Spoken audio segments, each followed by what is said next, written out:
particularly in the war that exists now between materialism, and I don't mean science particularly, but I do mean scientism, materialism and religion. And these conflicts are very, very destructive, because as human beings what we tend to do is to wrap all our beliefs up in one side or another.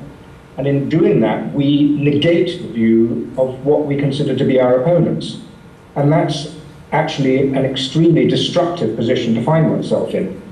For instance, science and religion, to their surprise, both, are involved in the same endeavor. And that endeavor is to discover what is reality. What actually are we? What does it mean to be a human being? And these questions are crucially important, because if we take a materialist view, we just say, well, all we are is nothing but a bag of chemicals, and that reality is nothing really but the material, and we reduce everything to that stage. We very quickly arrive at a situation where we believe that human beings will have the answer to everything. We then very quickly arrive at a situation where we start saying, and if the answer is not our answer, the opposite answer must be wrong. And then we quite quickly end up by saying, whoever holds the opposite answer doesn't deserve to live. That's very dangerous. The great strength of religion is its unifying element. And what we need as human beings desperately is to do everything we can to expand the way that we think. And the interesting thing is that we now know that the human brain is malleable. The human brain can change depending on what we think. And this is why we're very much now at a time, I think, where we have to reassess where we are. If we want the Earth to have a future, and to have the best future that's possible, we do have a choice. And the choice is surprisingly stark, because it's our choice, and it's this. It's what you pass on to your children, most likely will be the world of the future, in a much more rigid way than we would possibly think. So the relevance of this movie is to say, you must keep an open heart, you must distrust political opinions that tell you that other people are less human than you are, because such a thing is impossible. Nobody can be less of a human being than any other. But think how many political positions adopt that position. And above all, I think we should remember that the material is simply the description of how things happen chemically. But let me ask you this question about chemicals. We think of chemicals, don't we, as sort of liquids, or well, if we're more advanced, we think of them as atoms. But we need to take a further step. We need to say all chemical reactions and all chemicals are quite simply energy. Energy in complex forms, but it's all energy.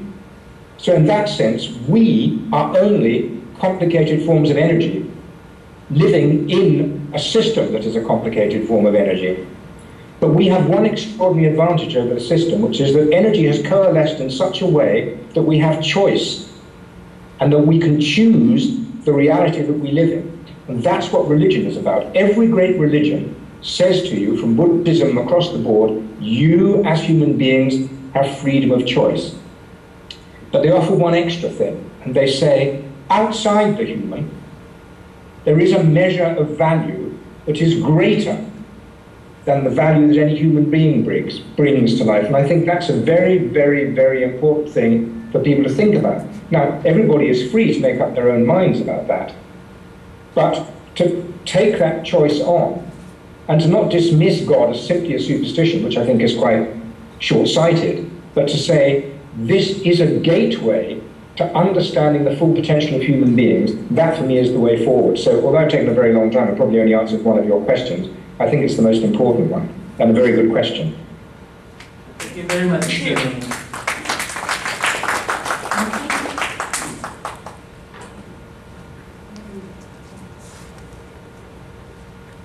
Hello.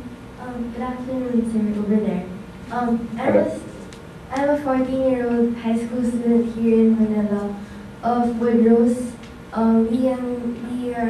Our spiritual formation in Woodrose is entrusted to Opus Dei. So this movie was very important to us, the students from our school. And we also included the part where St. Josemaria found the wooden rose after being unsure of leaving his flock in Madrid. And that's very important to us from our school because that's where our school's name comes from. So I have a question. You talk of people all being children of God and how Saint Maria says we are all called to holiness in many of your interviews. Forgiveness, love, and faith, even in wartime, are important themes in your movie. How do you wish this to affect your audience, especially the youth, and how has it affected you? Well, I think you're asking very, very profound questions. I'm not sure I've heard them entirely because the speaker's not that great here. But if I'm to understand what you're saying, I think you're touching on something very, very important, which again comes back to what I was talking about, the human mind, and the fact that the human mind is malleable, is plastic, can be changed. You know, the conventional thinking is that the human mind, after the age of 6, maybe, closes down, and that the shape you have is the only shape you will ever have for the rest of your life. That's utterly untrue. It's a materialist, dogmatic view, but it's not true, and neurologists now know that it's not true. But this offers a very, very extraordinary thing for us, because this is the way we can change the brain. We can change our brain by what we pay attention to, and by what we think is valuable. In other words, if we pay attention to something, and take it seriously and feel an emotional connection to it, we can rewire the way that our brains work. One of the great strengths of Opus Dei, it seems to me, is that Opus Dei is not afraid to be a discipline. But neither is Buddhism afraid to be a discipline. If you're going to be a Buddhist monk, you have a great discipline that you need to take on to improve the mind, if you like. And it struck me that one of the great things about Josemaria and Opus Dei itself is that, A, it's very universal. You know, you can join Opus Dei even if you're not Christian. And I'm not Christian, really. I'm not sure what I believe in, but I have a great respect for Christianity, obviously. But that's a sign of openness. And also, there's no fear in it, because it actually says, you yourself are responsible for the way that you treat the world. It says, we'll look after your spiritual development by asking you questions and getting you to think. But it's always left to its participants the final choice of what they are actually going to do, which is why Opus Dei has such a broad spectrum of opinion inside it. And